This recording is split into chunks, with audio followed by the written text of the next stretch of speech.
और अब बात कर लेते हैं राम मंदिर मामले की।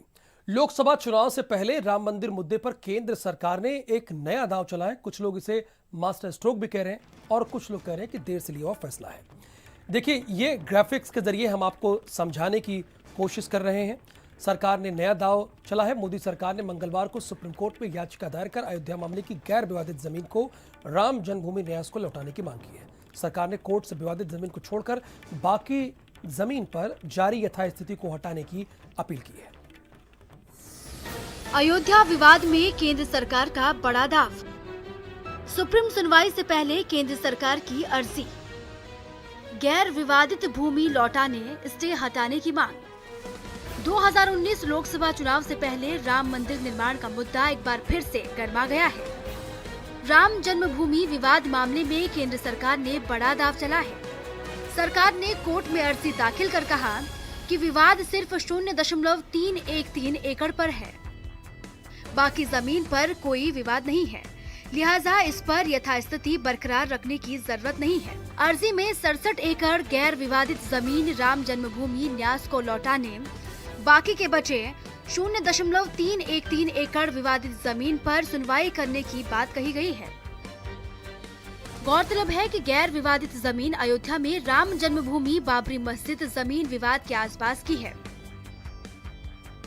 करीब 70 एकड़ जमीन केंद्र सरकार के पास है। इसमें से 2.77 एकड़ की जमीन पर इलाहाबाद हाईकोर्ट ने फैसला सुनाया था। जिस भूमि पर विवाद है वो जमीन 0.313 एकड़ ही है। सरकार के मुताबिक जिस जमीन पर विवाद नहीं है उसे भारत सरकार को सौंप दिया जाए।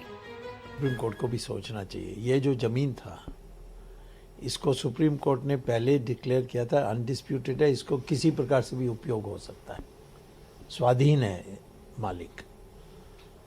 और अधिकांश है राम जन्मभूमि न्यास की और वो विश्व हिंदू परिषद की है, वो है माना जाएगा। सीधा कंस्ट्रक्शन शुरू कर सकते हैं और कोई सवाल उठाएंगे तो हम बता सकते हैं कि ये अनडिस्प्यूटेड लैंड था और स्टे में था, तो स्टे को हटा दीजिए।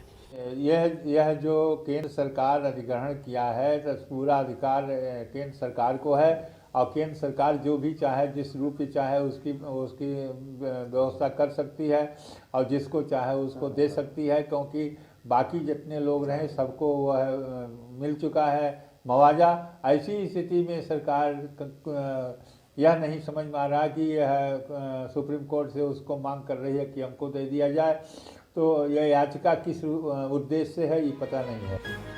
बता दें कि 30 सितंबर 2010 को इलाहाबाद हाईकोर्ट की लखनऊ खंडपीठ ने अयोध्या विवाद पर फैसला सुनाया था।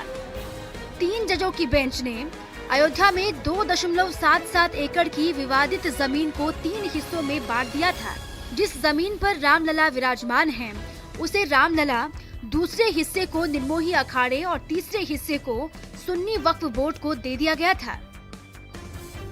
लेकिन सुप्रीम कोर्ट ने जमीन बांटने के फैसले पर रोक लगा दी थी। बता दें कि गैर विवादित जमीन में से ज्यादातर जमीन राम जन्मभूमि न्यास की है। अगर सुप्रीम कोर्ट केंद्र की मांग पर हामी भर देती है तो राम मंदिर का निर्माण शुरू हो सकता है। इसलिए केंद्र सरकार के इस कदम को लोकसभा चुनाव के मद्देनजर बड़ा कदम माना जा रहा है। वहीं सरकार की अर्जी पर मुस्लिम पक्ष के वकील जफरयाब जिलानी ने सवाल उठाए हैं। कोर्ट उसका नोटिस लेगा और सुप्रीम कोर्ट देखेगा कौन अफसरान ऐसे हैं कि जो सुप्रीम कोर्ट के मुकाबले में उनका साथ देते हैं। ये सब बातें तो प्रैक्टिकल नहीं मुझे लगती हैं, क्योंकि कोई भी गवर्नमेंट हो, ये गवर्नमेंट भी जानती है कि कल्याण सिंह को अगर सजा हो सकती है सुप्रीम कोर्ट का ऑर्डर वायलेट करने के लिए, तो योगी को भी हो सकती है। तो मैं नहीं समझता कि कोई गवर्नमेंट या कोई अफसर सुप्रीम कोर्ट के आदेश की अवहेलना करने की हिम्मत करेगा। राम मंदिर निर्माण की गूंज अयोध्या से लेकर दिल्ली तक हो रही है। सरकार की अर्जी पर कोर्ट क्या रुख अपनाती है, अब ये देखना दिलचस्प होगा। ब्यूरो रिपोर्ट, भारत समाचार।